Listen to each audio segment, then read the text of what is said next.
The average day in Egypt takes a wild turn in 1914, when Professor Piccoli deciphers ancient hieroglyphs, revealing a threat of ultimate evil returning every 5,000 years. To combat this, the four elements, water, fire, air, and earth, must combine with a mystical fifth element. The comedic twist unfolds as the priest, fearing outsiders know too much, poisons their water. Piccoli's excitement prevents him from sipping, while the priest suggests a toast with water would be easier if they had just climbed into a wood chipper.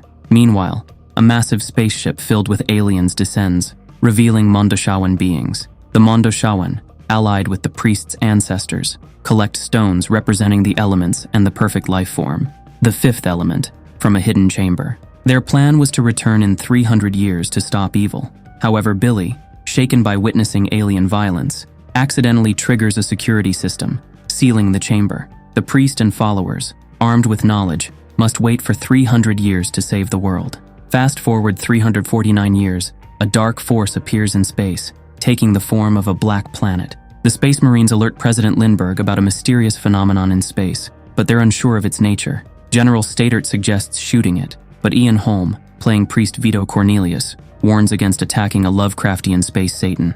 Ignoring the advice, they fire at it, making the threat even stronger. Meanwhile, Corbin Dallas, a former military hero turned bitter cab driver and cat dad, faces a holdup with unloaded guns. He adds another piece of loot to his collection before heading to work. Vito educates the president on elementology, revealing they have 48 hours to save the world. The Mondoshawan's mission to bring the stones and the perfect being is ambushed by Mangalore, leaving only one survivor with a severed hand. In the futuristic world, doctors use the survivor's DNA to rebuild an unclothed Mila Jovovich, who wakes up speaking a strange language. The bad guys, led by Jean-Baptiste Emmanuel Zorg, celebrate their success as Vito is sent home distraught. The government attempts to recover from the crash site, discovering the being was engineered with vast genetic knowledge. After a quirky 3D printing process, they reveal a Mila Jovovich, awakening with an unusual language and setting the stage for a unique adventure. Mila Jovovich's character, though fluent in 4 languages, can't speak English.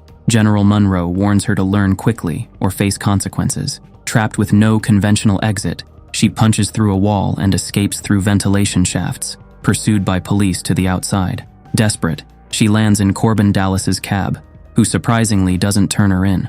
When surrounded by police, Corbin, low on credits, reluctantly agrees to help her escape.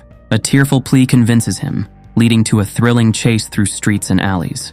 Escaping the pursuit, they reach Corbin's concern about potential damage to his cab. Mila Jovovich, armed with knowledge and the ability to read the Roman alphabet, helps Corbin track down Priest Vito's apartment. Vito reveals she is the fifth element, but unconscious. Corbin attempts a gentle wake-up, facing a gun but maintaining his gentlemanly demeanor. After formalities, he introduces himself as Corbin Dallas, offering Mila Jovovich a chance to reveal her name. Pronouncing her unique name seems as likely as him starring in a mockbuster called The Sixth Element. Understanding the challenge, Corbin suggests Lilu adopt a simpler name derived from the divine language of this movie, meaning precious stones. Interestingly, with introductions done, Vito thanks Corbin and urges him to leave. Lilu, with 5,000 years of catching up, efficiently reads Wikipedia in alphabetical order, learning Kung Fu before Neo.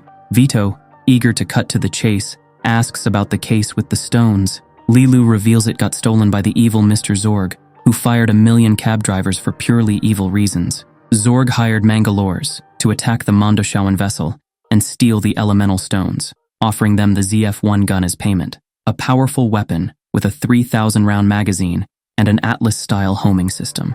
Zorg even throws in other weapons like the Torg RPG, flat-off darts and nets, the Malawan, and all for 1 crate of stones. When the case is opened, it's empty, but Zorg, unaware of this, negotiates with the Mangalores. Lilu reveals the elemental stones are at a different secret location in the Angel constellation, planet Floston. Zorg, thinking the stones were on the ship, is left clueless and frustrated. Despite this, a deal is struck. 1 case for the empty box, leaving the Mangalores hoping they can figure out the stones without an instruction manual, a real challenge for them. When Corbin acquires the ZF-1, the little red button on it catches attention. A new plan is set in motion.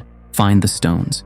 Goons are sent to collect the priest, revealing Zorg's earlier dealings with Vito. Vito, aware of Zorg's evil nature, stands for the protection of life. Zorg argues that peace is the antithesis of life, and chaos is essential. While debating, Zorg's drink mishap leads to a humorous moment. Vito notes the irony of Zorg's loneliness, despite having robots for every whim. Zorg spares Vito's life, gaining side points for a mysterious light moment. Zorg's search for the stones continues. They bug the president's office, coincidentally getting details about the stones being with a famous diva at Floston Paradise. Conveniently, they miss the president's secrecy directive, leading to Corbin's unexpected firing. Corbin faces more bad news, his strained relationship with his mother, who's upset about the contest he won. General Monroe appears, revealing the rigged contest and recruiting Corbin for a mission to save the world. Corbin's refusal aligns with the hero's journey, but he reluctantly agrees. Lilu's visit turns comedic as Corbin hides soldiers in his small apartment.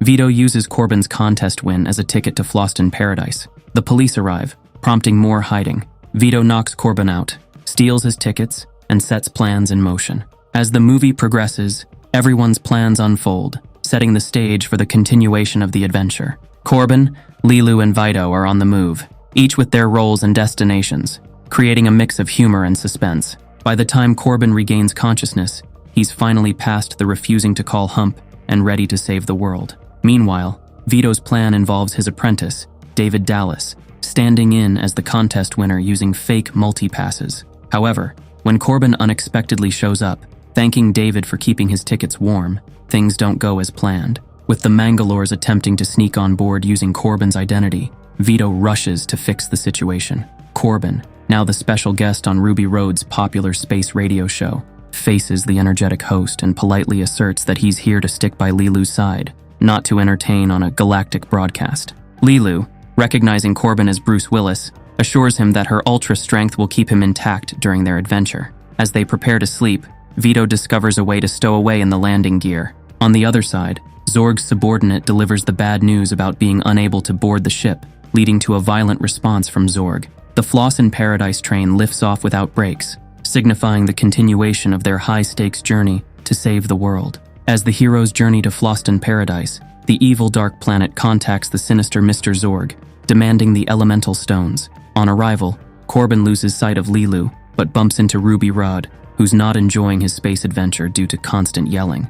The plan involves the diva singing at a charity ball, but chaos ensues when Mangalores raid her room. Lilu springs into action, taking on the attackers while the diva's singing hits impossible notes, edited in post-production. Despite Lilu securing the crate, Zorg arrives, intending to eliminate her. The Mangalores hijack the cruise ship, shooting the diva, and Zorg sets a time bomb.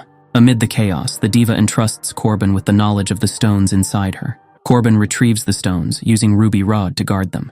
General Monroe survives the chaos, but the broadcast of the stone's location means no stealth bonus for Corbin. In true action movie fashion, bodies pile up, and Corbin escapes with the stones just before a massive explosion.